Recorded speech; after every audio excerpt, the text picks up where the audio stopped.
नाजरीन आदाब।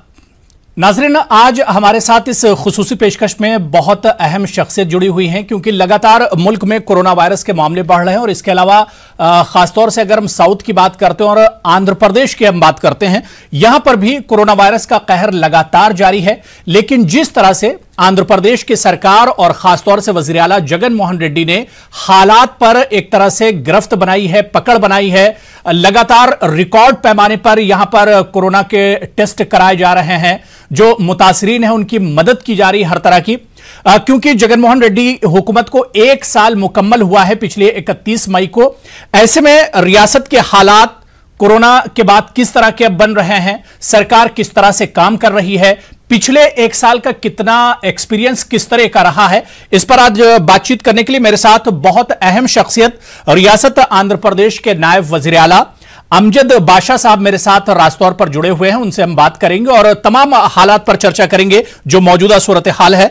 अमजद बाशा साहब, बहुत इस्तकबाल है सर आपका न्यूज़ 18 उर्दू में। अमजद बाशा जी, सबसे पहले आपको हम मुबारकबाद देना चाहेंगे कि आपकी सरकार ने 1 साल मुकम्मल कर लिया है, क्योंकि अब हालात बहुत एक तरह से कोरोना की वजह से खराब हैं। ऐसे में आप लोग 1 साल हुकूमत का जश्न भी नहीं मना पा रहे हैं, लेकिन लगातार हमने देखा कि मुल्क की दूसरी रियासतों के मुकाबले में आंध्र प्रदेश की सरकार ने और जगन मोहन रेड्डी की सरकार ने इन हालात पर बहुत अच्छे से एक तरह से गिरफ्त बनाई है और इन हालात से बहुत अच्छे से आप लोग निमट रहे हैं। बहुत बहुत शुक्रिया आपका।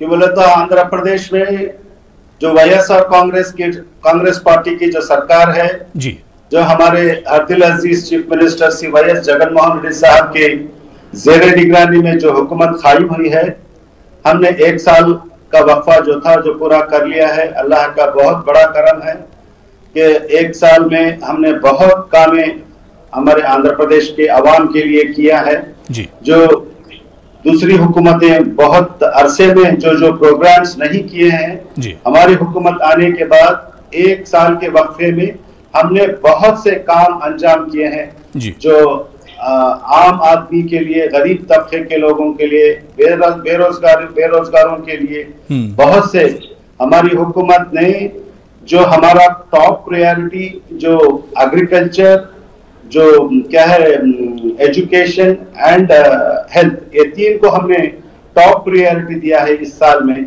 जी, जिसके तहत बहुत से स्कीम्स जो फार्मर्स के लिए हो, जो एजुकेशन में रेवोल्यूशन लाने के लिए हमने बहुत से काम अंजाम किए हैं और हेल्थ सेक्टर में भी हमने बहुत से काम किए हैं। फिर भी एक अफसोस की बात है कि आप जैसा फरमाएं कि हमारी हुकूमत 1 साल का वक्फा करने के बाद भी जो ये कोरोना की हालात में जो सारी दुनिया इस कोरोना की वायरस में मुब्तला है, जिसमें पूरे हिंदुस्तान में भी लॉकडाउन तकरीबन 70 दिन लॉकडाउन में रहे और उसके बाद अभी लॉकडाउन से कुछ छूट मिल रही है।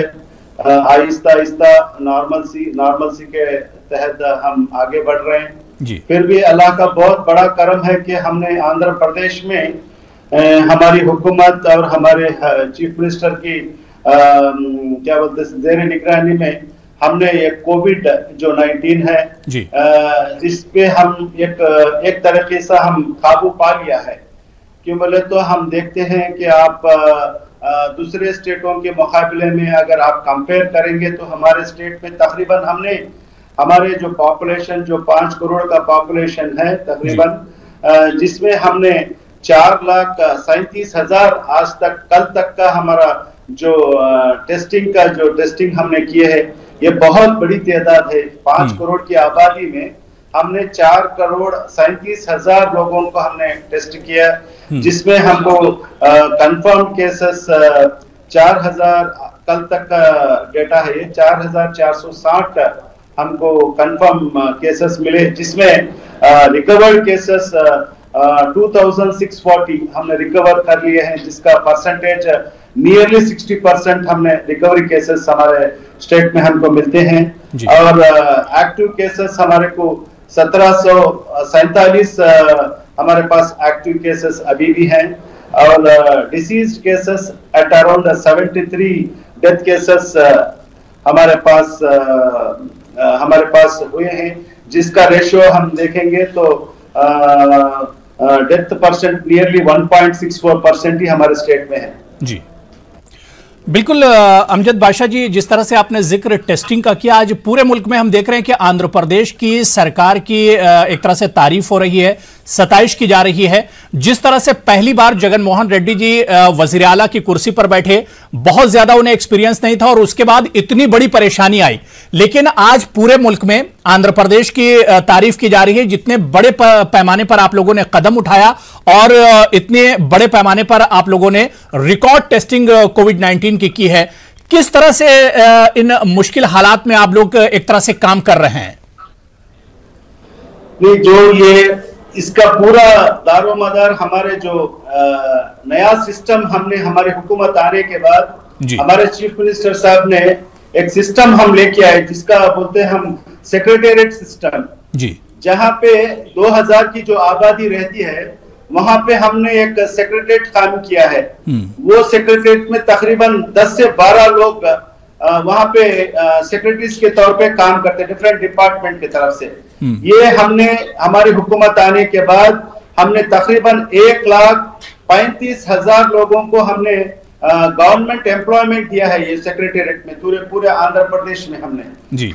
और उसके बाद 50 हाउस होल्ड्स को हमने एक वॉलंटियर रखा है जी। जो वॉलंटियर सिस्टम आज जो इफेक्टिव से काम कर रहा है, हमने तकरीबन 2,60,000 वॉलंटियर्स हमने हमारे पूरे आंध्र प्रदेश में हमने वॉलंटियर सिस्टम्स को हमने लागू किया, जिसके तहत हमने जो ये कोरोना पॉजिटिव केसेस और जितने भी हमारे दूसरे कंट्रीज से जो फॉरेन रिटर्न्स रहते, उनको हमने बहुत कम वक्फे में हमने आइडेंटिफाई कर दिया जी। इससे हम काबू पाने के लिए हमारा फर्स्ट स्टेप यही था कि हमारे को फर्स्ट क्या बोलते हैं हमारी पहली जीत इसमें हुई है कि हमने जितने भी फॉरेन रिटर्न्स हमारे आंध्र प्रदेश में तकरीबन 27,000 लोग, जब ये कोरोना इनिशियल स्टेजेस में था, जब शुरुआत में था, तकरीबन 27,000 लोग हमारे फॉरेन रिटर्न्स हमारे आंध्र प्रदेश में आए, जिसके हमारे सेक्रेटरीट की वजह से, सेक्रेटरीट एम्प्लॉयज की वजह से और वॉलंटियर सिस्टम की वजह से हमने बहुत कम वक्फे में हमने सबको आइडेंटिफाई कर दिया, उनको होम क्वारंटाइन कर दिया हमने। बिल्कुल अमजद बादशाह जी, क्योंकि अब आने वाले दिनों में 1-2 दिनों के बाद जो रिलीजियस प्लेसेस हैं, जो मजहबी मकामात हैं, उन्हें खोला जाएगा। जाहिर सी बात है, एक तरफ कोरोना के केसेस बढ़ते जा रहे हैं और दूसरी तरफ लॉकडाउन में नरमी दी जा रही है। ऐसे में क्या कुछ तैयारियां आपकी सरकार की हैं? आप लोगों की किस तरह की तैयारी, किस तरह से इस चैलेंज को आप लोग निपटेंगे? डेफिनेटली, क्योंकि पहले से भी हमारे चीफ मिनिस्टर साहब उन्होंने पहले हिंदुस्तान में पहले चीफ मिनिस्टर हमारे अब्दुल अजीज चीफ मिनिस्टर थे, श्री वाई जगन मोहन रेड्डी साहब थे। उन्होंने ऐलान किया कि ये कोरोना से कोई डरने की बात नहीं है, ये कोरोना को हम जिंदगी में इसको शामिल करते हुए हम हमारी जिंदगी आगे बढ़ाना है। ये पार्ट ऑफ दी क्या बोलते हैं हमारी लाइफ बोल के हमारे सीएम साहब ने ऐलान कर दिया। क्यों बोले तो ये कोरोना, ये कुछ लॉकडाउन करने की वजह से, लॉकडाउन हम बढ़ाने की वजह से ये पूरी तरीके से इसको रोक नहीं लगा सकते हम। बिल्कुल, ये क्या है बोले तो हम इसको प्रिवेंटिव मेजर्स करते हुए, हम एहतियाती बरतते हुए हम हमारी जिंदगी गुजारना चाहिए, रोजमर्रा जिंदगी गुजारना चाहिए।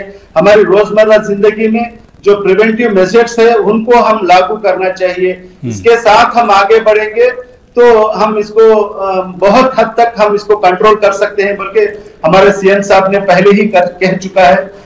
उसके तहत हम भी उसी के तहत आगे बढ़ रहे हैं। अब जो 8 तारीख से जो वर्कशिप प्लेसेस भी खुलने जा रहे हैं, इसके ऊपर भी जो सेंट्रल गाइडलाइंस आए हुए हैं, उसके ऊपर हमने हमारे स्टेट गवर्नमेंट भी हमने जीवो रिलीज किया है और हम डिफरेंट हमारे जितने भी टेम्पल्स हैं, मसाजिद हैं, चर्चेस हैं, उन सबको भी हमारी तरफ से सर्कुलर्स उनको हम भेज रहे हैं। जो प्रिकॉशनरी मेजर्स वहां पे इम्प्लीमेंट करना चाहिए, जो सोशल डिस्टेंसिंग हो, जो सैनिटाइजेशन हो, क्लीनलीनेस हो, इसके बारे में पूरी तरीके से उनको हमने पूरे सर्कुलर्स दे चुके हैं। उसको पूरी तरीके से 100% उसको इम्प्लीमेंट करना बोल के हम पूरे इंस्टीट्यूशंस को हमने ऑर्डर्स भी किए हैं। बिल्कुल, यानी आप लोग इस बड़े चैलेंज से निपटने के लिए पूरी तरह से तैयार हैं।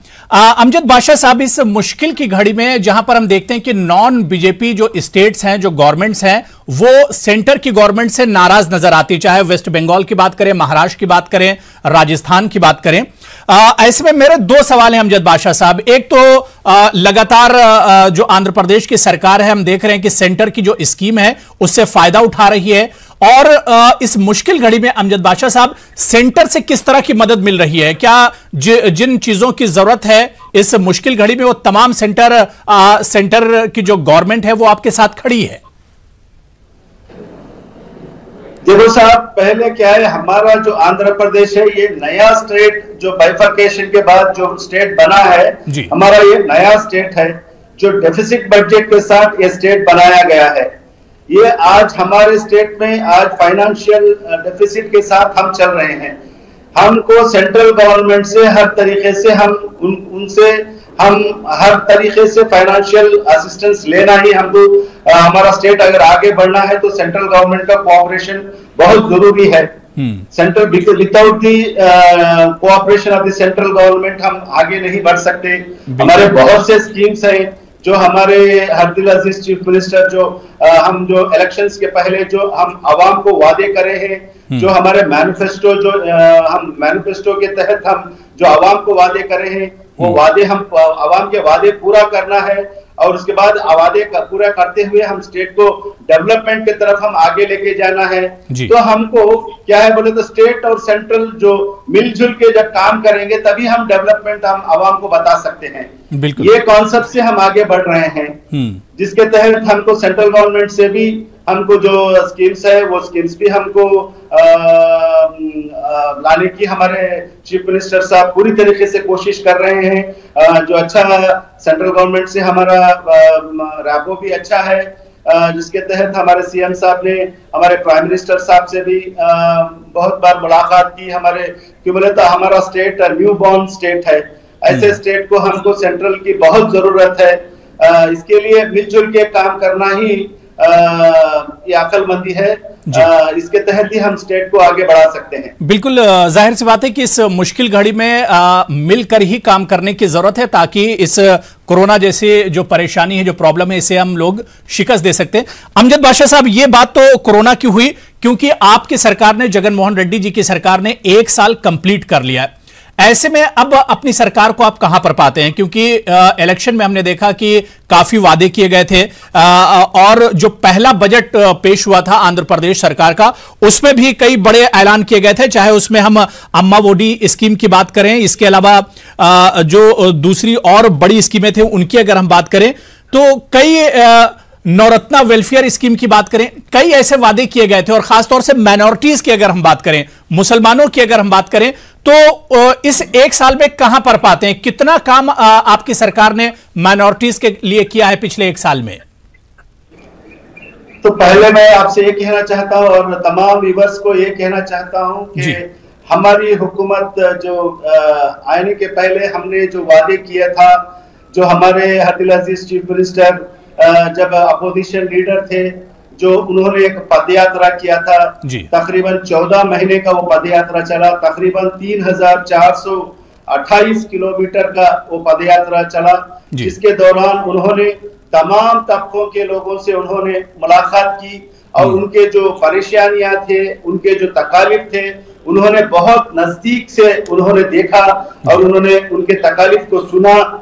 और उसके बाद उन्होंने कई ऐलानात अपने पदयात्रा के दौरान आवाम को किया। वो पूरे एकजुट करते हुए हमने एक मैनिफेस्टो तैयार किया, और हमारे चीफ मिनिस्टर साहब ने भी पहले भी यही कहा कि हमारा मैनिफेस्टो ऐसा रहेगा कि गुज़िश्ता जो हुकूमतें हमने हिंदुस्तान को आजादी आके तकरीबन 73 ईयर्स हुए, और ऐसे ये 70 पर 3 साल में बहुत से हुकूमतें कायम हुई, और उन्होंने कई वादे किए। तकरीबन उनके मैनिफेस्टो तकरीबन 50 या 100 पेज के मैनिफेस्टो रहते थे, मगर उनको जो 5 साल का जो पीरियड रहता था उसमें वो कुछ भी एक 10% भी वो वादों को पूरा नहीं कर सकते थे। मगर हमारे जो चीफ मिनिस्टर साहब ने इलेक्शन के पहले ही उन्होंने वादा किया कि हमारा मैनिफेस्टो सिर्फ 2 पेज का मैनिफेस्टो रहेगा। वो मैनिफेस्टो को हम एक भगवत गीता के जितना इम्पोर्टेंस देते हैं हमारे हिंदू भाई, वैसा हम उसको एक भगवत गीता मानेंगे, एक बाइबल की तरह मानेंगे, एक कुरान की तरह मानेंगे। बल्कि हमारे चीफ मिनिस्टर साहब उनके पदयात्रा के दौरान उन्होंने हर मीटिंग में यही कहा। और उसके बाद जो भी हम मैनिफेस्टो में रखेंगे इंशाअल्लाह हमारा जो 5 साल का जो पीरियड है पूरा मैनिफेस्टो हम इम्प्लीमेंट करके फिर उसके बाद आपके पास अवाम के पास हम फिर वोट मांगने आएंगे। बल्कि हमारे चीफ मिनिस्टर साहब का वादा था जिसके तहत हमारी हुकूमत आने के बाद अवाम की सपोर्ट के साथ अल्लाह ताला की क्या बोलते उनकी मेहरबानी के साथ हमारी हुकूमत कायम हुई है। और उसके बाद 1 साल का वक्फा भी हमने पूरा कर दिया। मैं समझता हूं कि इस 1 साल के वक्फे में हमने जो वादे किए थे, मैं समझता हूं कि हिंदुस्तान में पहली हुकूमत हमारी आंध्र प्रदेश की हुकूमत है, जगन मोहन रेड्डी साहब की हुकूमत है, जो 90% जो अवाम को वादे किए, जो मैनिफेस्टो में वादे किए 90% हमने पहले साल में ही हमने पूरे करके अवाम को दिखाया। जिसके तहत आप अभी कह रहे थे कि अम्मवड़ी ये एक बहुत बड़ा स्कीम है। जैसा कि उनके वालिद साहब हमारे मरहूम डॉक्टर वाईएस राजशेखर रेड्डी साहब ने जब उन्होंने आंध्र प्रदेश के चीफ मिनिस्टर के तहत उन्होंने काम कर रहे थे जब उन्होंने एक स्कीम लागू की कि आरोग्यश्री, जो आज एक पूरे हिंदुस्तान में एक मिसाल बन गई है। आरोग्यश्री आज पूरे स्टेट्स उनको क्या बोलते हैं रोल मॉडल बना के अपने पूरे स्टेट्स में ये आरोग्यश्री इंप्लीमेंट करे हैं। और 104, 108 ये भी उनको एक रोल मॉडल बना के पूरे जितने भी हमारे इंडिया में जितने भी स्टेट्स हैं पूरे चीफ मिनिस्टर्स पूरे हुकूमतें उनको रोल मॉडल बना के उनके जो स्कीम्स है, जो आरोग्य स्कीम है, जो 104 है, 108 स्कीम्स आज पूरे स्टेट्स में लागू हो रहे हैं जी। अब वैसा ही एक हमारे जो चीफ मिनिस्टर साहब जो जगन मोहन रेड्डी साहब ने जो क्या बोलते हैं एजुकेशन को इम्पोर्टेंस देने के लिए, क्यों बोले तो जो ऐसे तबके हैं जो खुसूसन हम अगर बात करेंगे तो माइनॉरिटी तबका, जहां पे हम देखते हैं कि यहाँ पे इलिटरेसी बहुत ज्यादा है जी, हमारे पास जिहालत ज्यादा है, हमारे पास एजुकेशन नहीं है। इसके लिए एजुकेशन को इम्पोर्टेंस देना है। बीसी, एससी, एसटी माइनॉरिटीज को उनको जगह अगर हम एजुकेशन में अगर हम उनको अपलिफ्ट करेंगे इंशाल्लाह तब जरूर उनको कोई ऐसे बहुत बिल्कुल अमजद बादशाह जी बड़ी अच्छी बात आपने कही और आप लोगों को मौका मिला है। ऐसे में आवाम के लिए काम करना आप लोगों की जिम्मेदारी बनती है। आपने तालीम की बात की, खासतौर से माइनॉरिटीज की तालीम की आपने बात की। अमजद बादशाह साहब, एक जो प्रोजेक्ट है आंध्र प्रदेश और करनूल में डॉक्टर अब्दुल हक उर्दू यूनिवर्सिटी, आपसे भी बहुत जुड़ा हुआ ये प्रोजेक्ट है, आपने भी काफी मेहनत की है इस प्रोजेक्ट के लिए। लेकिन अमजद बादशाह साहब, चंद्रबाबू नायडू की सरकार में ये यूनिवर्सिटी बनती है और 4 साल गुजरने के बाद भी आज भी हम देख रहे हैं कि किराए की बिल्डिंग में ये यूनिवर्सिटी चल रही है। कितना काम आप लोगों ने किया है और आने वाले कितने दिनों में हम देखेंगे कि ये यूनिवर्सिटी अपनी इमारत में होगी? बेशक, क्यों बोले तो ये एक उर्दू यूनिवर्सिटी जो थी बहुत जिद्दोजहद के बाद वो कायम हुई है। हमने जब मैं भी अपोजिशन में लास्ट जो 5 इयर्स मैं भी एक एमएलए के तहत कड़पा से था हमने भी इसके बारे में, क्यों बोले तो गुज़िश्ता हुकूमत जो चंद्रबाबू नायडू साहब की जो हुकूमत थी उन्होंने ऐलान किया था कि उर्दू यूनिवर्सिटी कड़पा में उसको कायम करेंगे बोल के उन्होंने भरी असेंबली में उन्होंने कहा था। फिर कुछ पॉलिटिकल ग्राउंड्स की वजह से उसको कर्नूल को शिफ्ट किया गया। फिर भी हमने यही कहा कि हमको रायलसीमा, क्यों बोले तो जो माइनॉरिटीज का जो मेजर पॉपुलेशन ये रायलसीमा का जो 4 डिस्ट्रिक्ट्स जो कर्नूल, कड़पा, चित्तूर, अनंतपुर, ये 4 डिस्ट्रिक्ट्स में ज्यादा माइनॉरिटीज का पॉपुलेशन है। अब कहीं पे भी रखो इसको बहुत जरूर उर्दू यूनिवर्सिटी यहाँ पे कायम होना है बोल के, रायलसीमा में कायम होना है बोल के हमने उस टाइम पे भी बहुत से जिद्दोजहद की। उसके बाद जो उर्दू यूनिवर्सिटी करनूल में कायम हुई, मगर अफसोस के साथ कहना पड़ता है कि वो अभी तक जो प्राइवेट बिल्डिंग्स में ही चल रही है, उसकी जो तामीर का काम भी बहुत स्लो हो रहा था। मैं भी एक बार करनूल विजिट किया हूँ, वहाँ पे पूरे हमारे डीसी साहब से, वहाँ के लोकल एमएलएस, वहाँ के पूरे आवाम से भी, वहाँ के जो स्टूडेंट्स है उनसे भी हमने बातचीत की। और उसके बाद वो जो जहाँ पे यूनिवर्सिटी जो वहाँ पे जगह जिसको अलॉट की गई, वहाँ पे भी हमने इंस्पेक्शन किया। और उसके बाद वहाँ के कॉन्ट्रैक्टर्स को भी हमने बुला के बात की, और काम भी फास्ट होना, बल्कि हमने कॉन्ट्रैक्टर से भी बात की, वीसी साहब से भी बात की। हमें बहुत से मामलात में वीसी साहब से तकरीबन हम हमेशा बातचीत होती रहती है। इंशाल्लाह वो तामीर काम चल रहा है, इंशाल्लाह हम जल्द से जल्द वो तामीरी काम मुकम्मल। अमजद बादशाह साहब ने ये बहुत अच्छा कदम होगा अगर इस यूनिवर्सिटी के लिए आप लोग करते हैं, क्योंकि उर्दू के डेवलपमेंट से ये प्रोजेक्ट जुड़ा हुआ है, ये यूनिवर्सिटी जुड़ी हुई है, और आप लोगों की सरकार को भी 1 साल मुकम्मल हो गया। जिस तरह की मीडिया में खबरें आती हैं या हमारे जो सोर्सेज से खबरें आती हैं, इस यूनिवर्सिटी को माली दुश्वारियों का भी एक तरह से सामना है, क्योंकि जो बजट आप लोगों ने पेश किया उसमें सिर्फ जो अमला था, जो एडमिनिस्ट्रेशन था यूनिवर्सिटी का, उसकी फीस का बजट ही पास किया गया। यूनिवर्सिटी के कंस्ट्रक्शन के लिए, उसकी तामीर के लिए कोई पैसा नहीं दिया गया। अमजद साहब, अब यह जिम्मेदारी आपकी सरकार की है, जगन मोहन रेड्डी जी की सरकार की है, कि उर्दू के डेवलपमेंट के लिए, माइनॉरिटीज के डेवलपमेंट के लिए और मुसलमानों को आगे बढ़ाने के लिए इस प्रोजेक्ट पे काम करना जरूरी है। इंशाअल्लाह जरूर करेंगे। ये हमारी हुकूमत, ये माइनॉरिटीज के हक में हित में काम करने वाली हुकूमत है। क्यों बोले तो आप देखते हैं कि हमारे मरहूम डॉक्टर वैएस राजशेखर रेड्डी साहब, जो माइनॉरिटीज को जो उन्होंने किया है, कोई चीफ